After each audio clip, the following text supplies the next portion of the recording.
this video, we're going to learn and break down the amazing theme from Inception by the one and only Hans Zimmer, but specifically on push.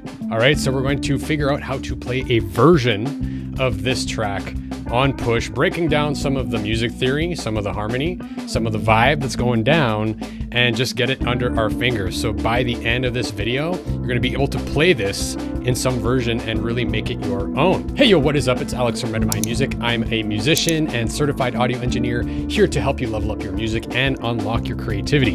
And in this video, I'm pretty excited. What we're going to do is something a little bit different, where we're going to look at a theme that actually one of my clients wanted to learn how to play on push. I'm going to share it with you guys so that you can get it under your hands. So what we're going to cover is we're going to look at the harmony and the music theory behind this theme.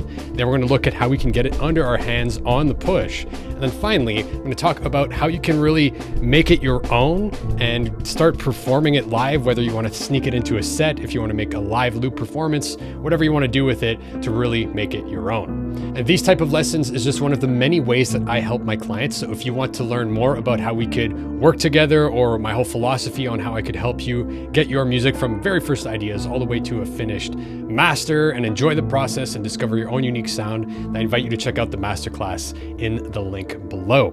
But with that said, let's go ahead and check out this epic theme from Inception. And Inception has a little place in my heart because I'm all about meta stuff. Like, I love anything that's mind-bending, that's meta, a dream within a dream, or a concept within a concept, etc. Hence the name of my YouTube channel.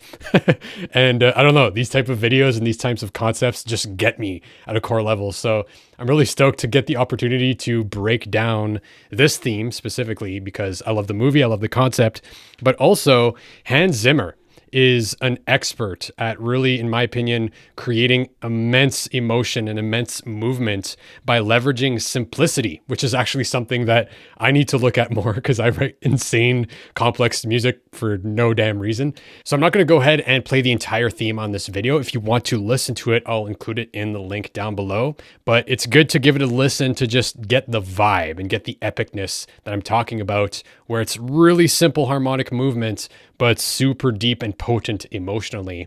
And on my YouTube search, I got to shout out a couple other people. Catherine Cordova, she did a cover of this on her piano, which helped me kind of internalize one way that we could go about learning this on push. This is very piano driven. She did an incredible job. So shout out to her. Check out her channel. I'll throw it in the link below, as well as Sean Robert, who actually did a whole live looping performance with a guitar, with push, and really cool, sequence of events to create a whole entire theme based on the Inception theme, right? So really cool stuff. Check it out in the link down below if you want to. And that's something that we could totally explore more of. If you're interested, let me know, of creating an entire performance, live looping a bunch of different layers to really create something like this. But it was really cool to see him do that and gave me some cool ideas. So got to shout them out. Okay, so we're going to go ahead and dive right in and start talking about this theme. And I'm going to go ahead and just assume that you know some of the foundations of music theory, so we can just talk about the harmony. If you're not familiar with that just yet, I encourage you to watch this video where I cover all of the foundations in depth in one video, rapid fire. So go give that a watch and then come back if you're not quite familiar. But we're going to go ahead and check out what's going on for this theme. Before we jump into the harmony, there's one thing that I want to point out about push versus something like a piano or versus something like an orchestra, is that you are limited by what you can do if you're just looking to perform this straight up on the push without live looping other layers or without playing to a backing track. So we have to make decisions with the limitations that we have. Same with piano. Like Catherine, her arrangement is incredible, but she's playing like an 88 key keyboard and she's jumping all around, which we can't really do that on push unless we're starting to jump up and down octaves, but that messes it up. So again, we have to make this our own. So we're just going to make it super simple and make it something that we can play. And then I'll show you some variations on how you can create that kind of dynamic. And then of course, if you want to, you could be live looping parts and adding in new layers on top of it to really create that sense of dynamics that's unique to push, because push has that potential, right? All right, so let's go ahead and talk about some of the harmony, what's going on in this theme. So first of all, I'm just in C major. All the white pads are the white keys on a keyboard, or the dark pads are the black keys on a keyboard. And I just have a basic grand piano sound. With this theme, we're simply using basically 4 chords, and we're adding in a 5th chord for some spice, which is what I feel really makes this theme stick out. Some of Hans Zimmer's genius coming through there. But yeah, let's break it down. So basically we start on A minor, okay, just a basic minor chord. Then we go to E minor, okay, then we go to G major, okay, and then we go down to D major. Okay, super simple. And then the second time around, he does a really cool move, especially when we start looking at the melody, right? But the second time around, we go from A minor, but instead of going to the E minor, we jump down to this C major, right? Then back up to the G, and then back down to the D major, okay?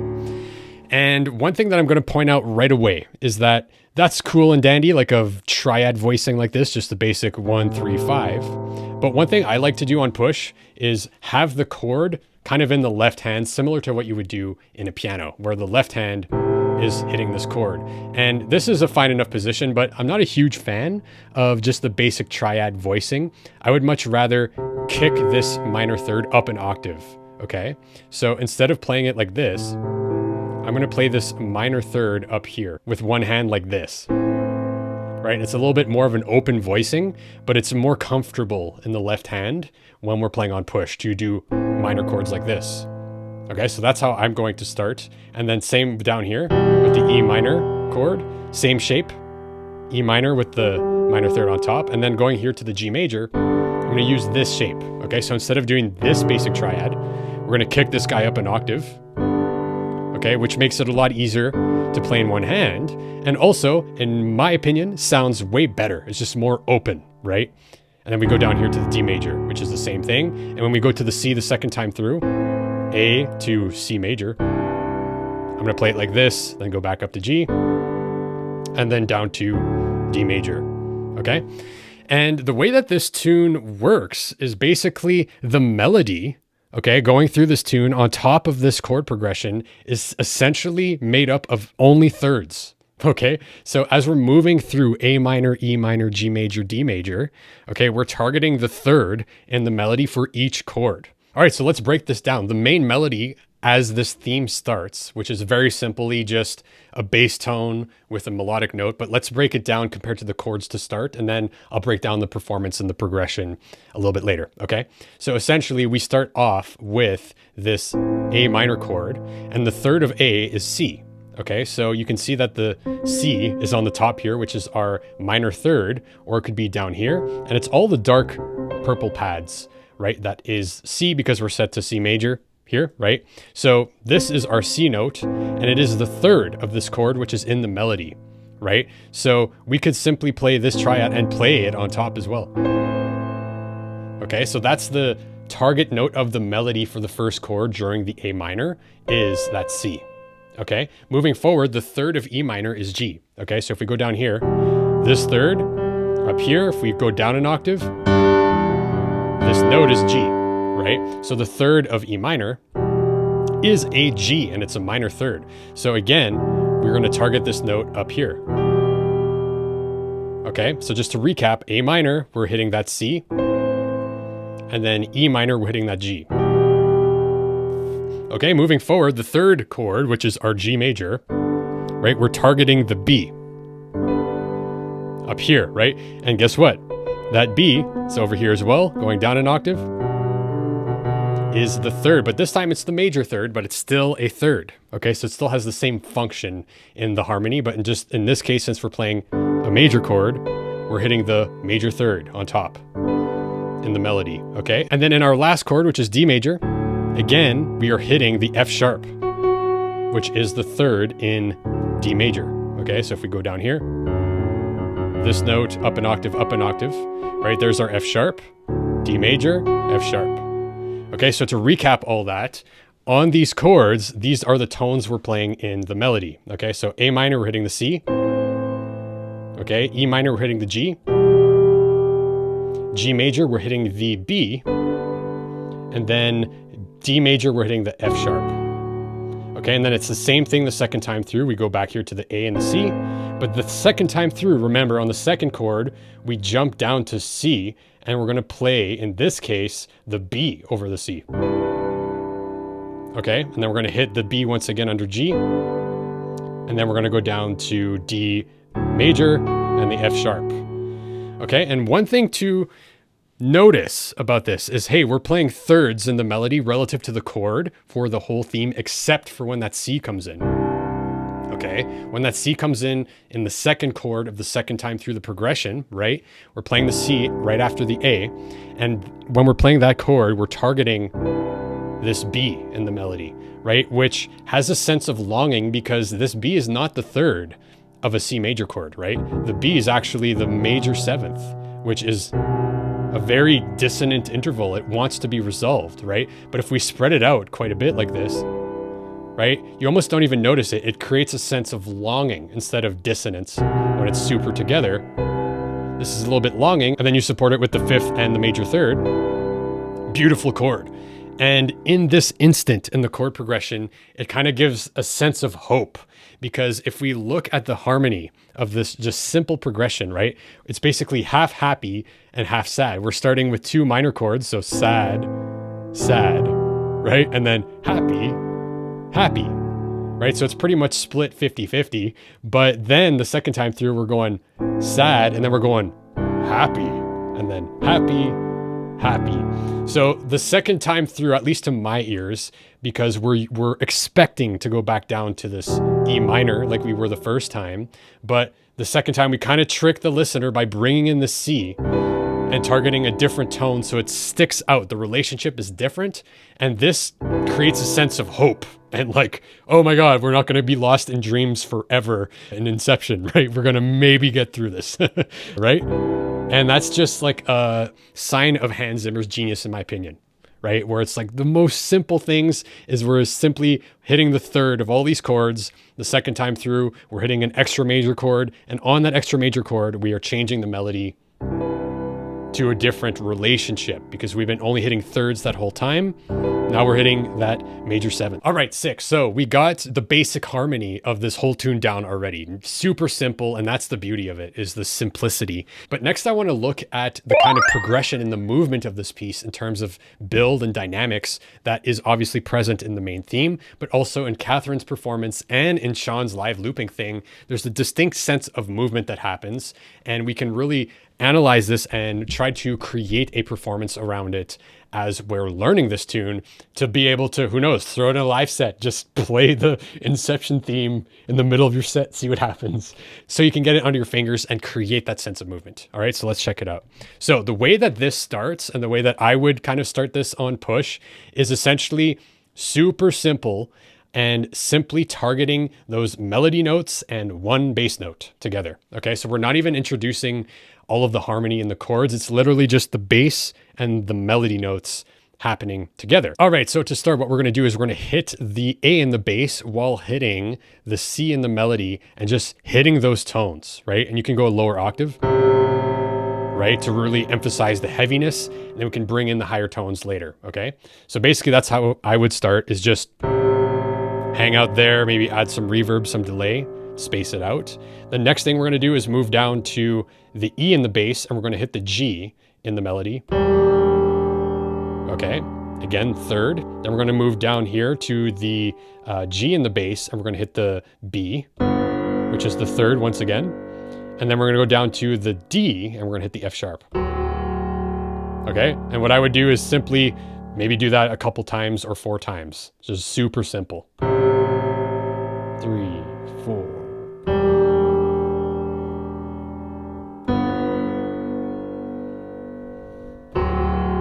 Right, and don't forget the second time through, we're gonna hit the C in the bass, and we're gonna hit the B.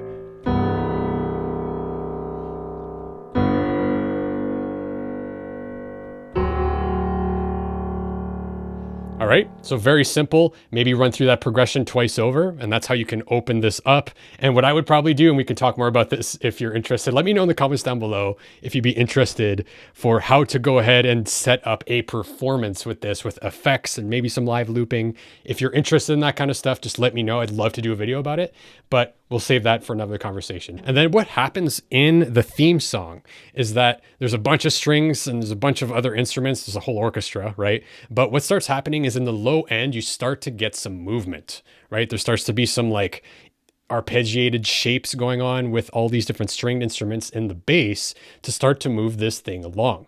Okay, so that's actually what I would do as the next move, is to start creating more movement in the low end. Okay, so how would we do this on push? So basically we're going to be hitting the same melody, right? What we're doing in the right hand, exactly the same. We're just hitting those thirds, except for the second time through when we're hitting the C in the bass, we're making sure to hit that B, which is the major seventh, right?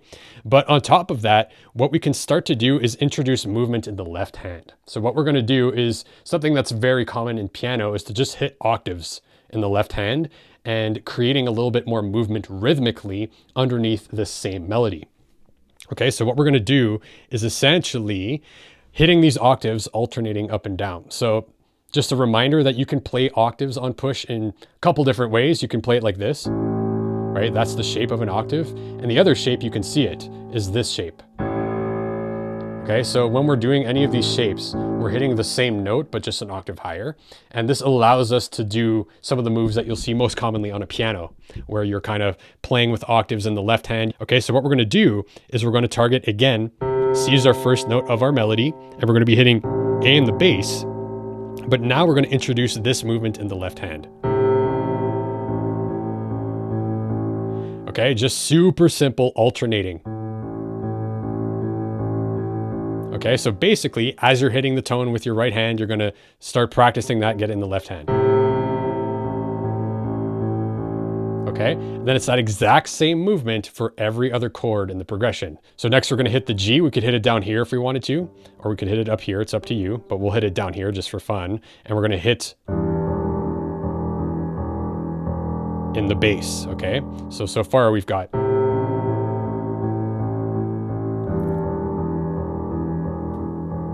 Okay, then we're going to do the same thing. We're going to jump up to the G in the bass. And this is where the kind of limitations of push comes in, where we can't reach the same shape for the G here, right? We can't alternate up here because that pad's non-existent, right? We could maybe shift this over to make it more functional, but for now, we won't go down that rabbit hole. So for now, I'm just going to play this different shape for the G and the D, as well as the C when we get there.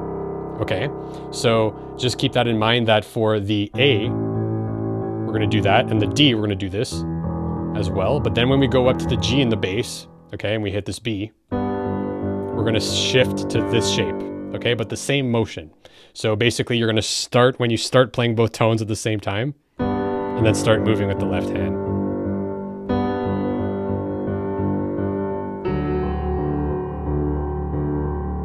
Right? Super simple. So it might take some practice, but a good tip to get this down pretty quickly is to land your right hand with the melody at the same time as your first finger on the bass. So basically when we're, let's say, hitting the first chord, you want to hit these two tones together, right? And then you're just going to keep this tone held on the right hand, and then you're going to alternate with your left hand, right? So start with them together and then go.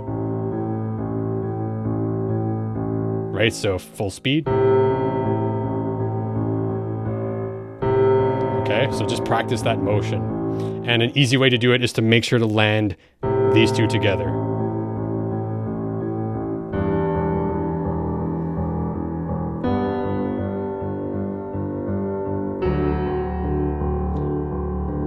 Okay, so practice that. And then the second time through, okay, we're going to do the same thing. Then we're going to go down to the C.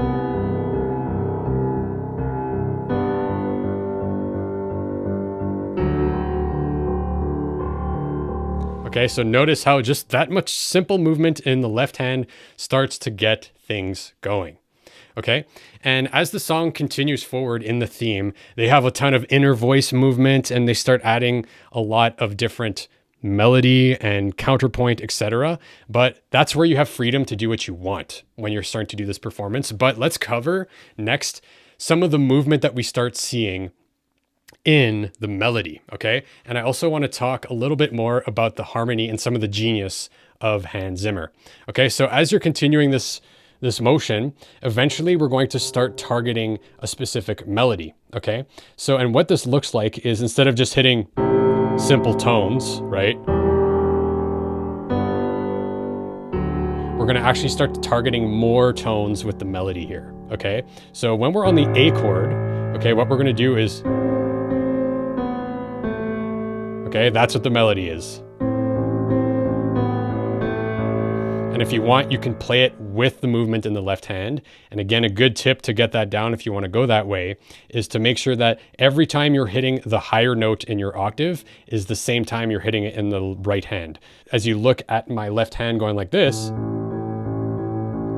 notice that every time my pinky hits this pad is when I'm also hitting a pad in the right hand. Okay, so that might take some practice, but once you get that down, we can start moving through the rest of the melody. So again, on the A chord. All right, and then next we're gonna move on to the E in the bass, and what I was hearing when I was listening to the theme is these notes. Okay, so these two, one after the other.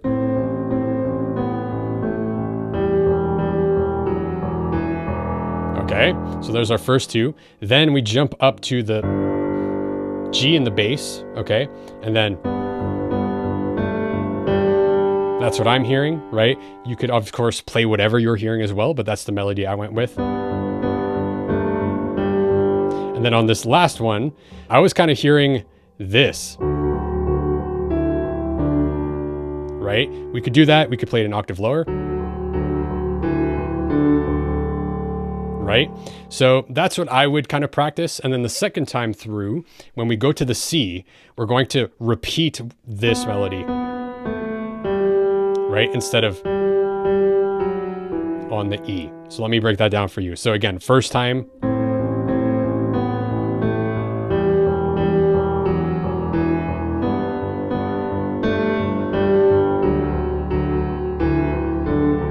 Right? And then what I would do in the second progression when we're hitting the C in the bass is hitting the same melody as we were doing on the G. So it would look like this.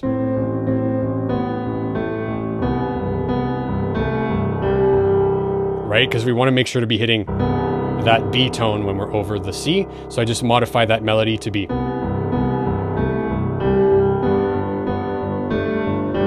And play the exact same melody over the G, and then when we're back to the D, do this again, but maybe go an octave higher the second time. Okay, so all together, this is kind of what I would practice once you want to expand the melody and get some more movement going. All right, so the whole progression together with the melody would look like this.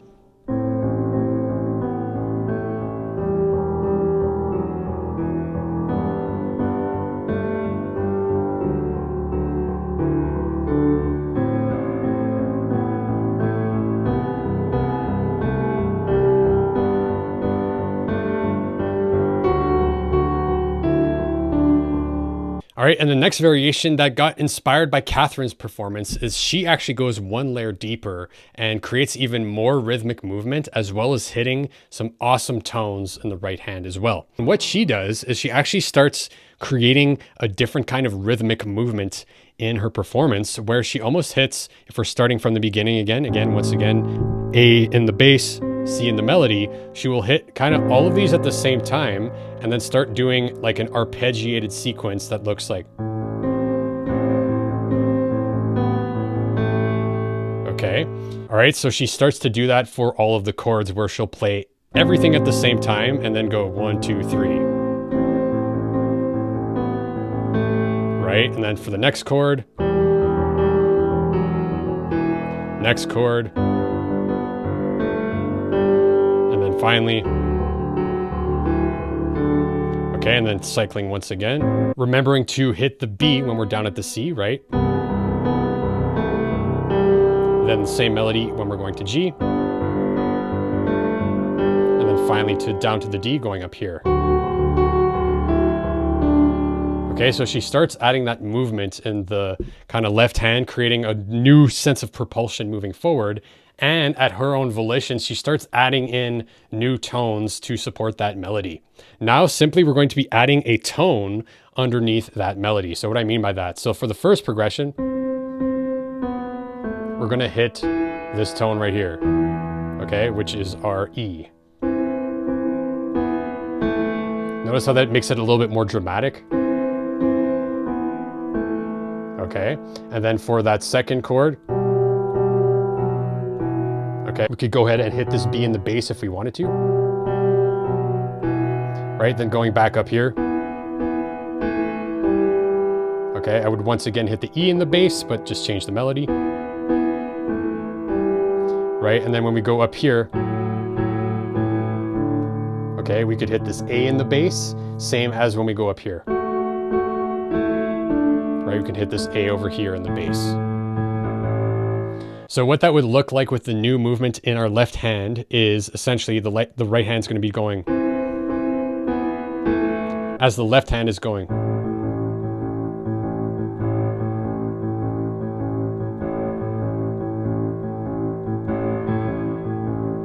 So I would practice that movement if you want to get this down. So all together, it would look like this. Okay.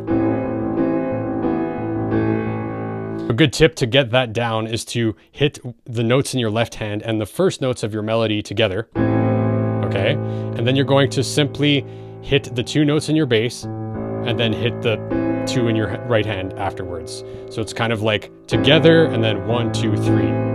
Right? Together, 1, 2, 3.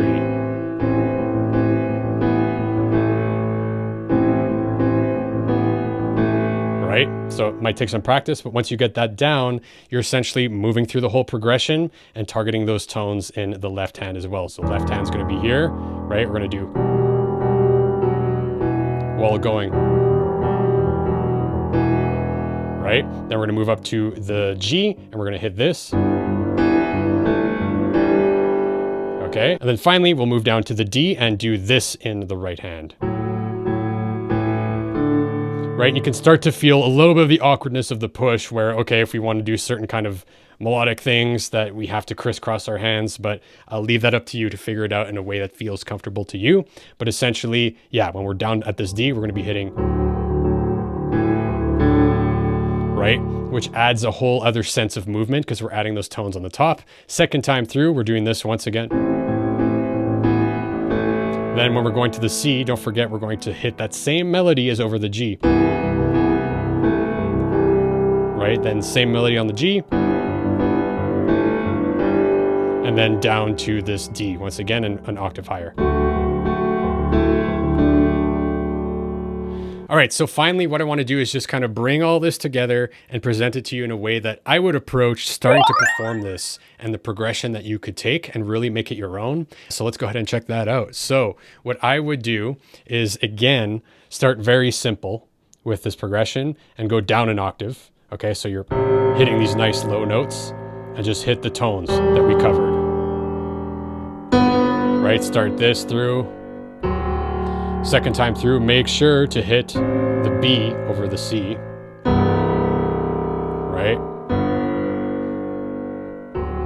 So I would do that a couple times. And then from there, I would start adding in that simple motion in the left hand like this.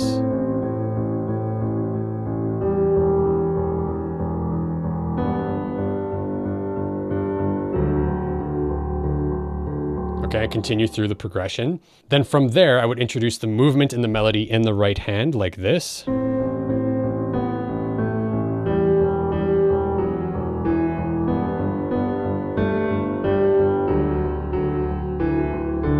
Okay, I go through the progression with all the variations that we saw. Then I would simultaneously introduce the new rhythmic movement in the left hand and hitting those extra tones in the melody. Okay, so once you go through the whole progression and you're getting to the second half here, which would look like going down to the C the second time.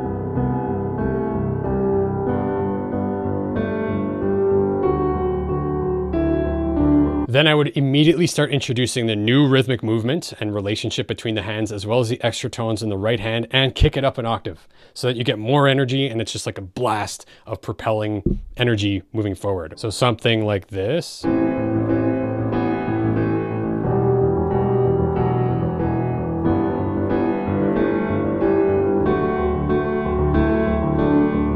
Okay, and then finally, you can introduce that last melody that comes in that has an electric guitar, which I would love to do on electric guitar, but just for simplicity's sake, we'll keep it to the push. Okay, so the melody is super simple. It's the same thing over the first 3 chords in the progression and then just changes on the 4th chord. All right, so what I would do to really cap it off and have like a climax is to reduce the movement in the left hand and just hit static notes in the left hand, but instead of just these notes, Let's go ahead and hit these open voice chords.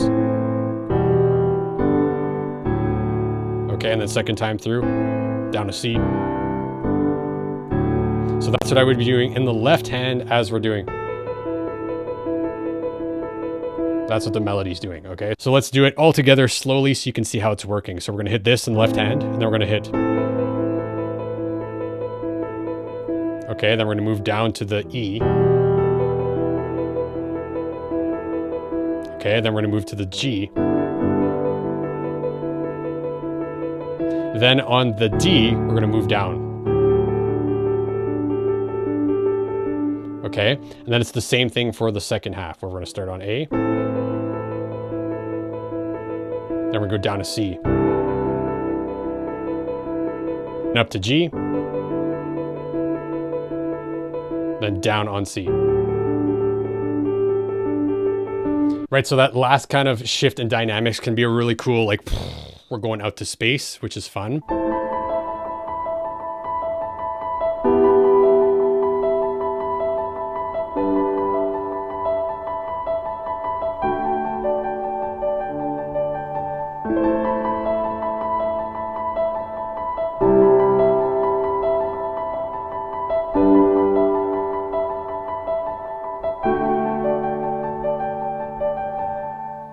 All right, that wraps it up for this video. Hopefully it was useful and helpful for you to wrap your mind around this awesome piece and to get it under your hands so you can go ahead and perform this and make it your own. And hey, if you want to learn more about how we could create a whole performance around this, maybe with some live looping, some other instrumentation, some cool mapping with multiple instruments, let me know in the comments down below and I'd be happy to check that out further. And hey, if you're still new to Push 3 in learning all of its technical features and functionality beyond being an awesome instrument, I invite you to check out this video where I break down everything you need to know to master Push 3 on a technical level from start to finish in 1 hour. So go ahead and click that link and I will see you in that video.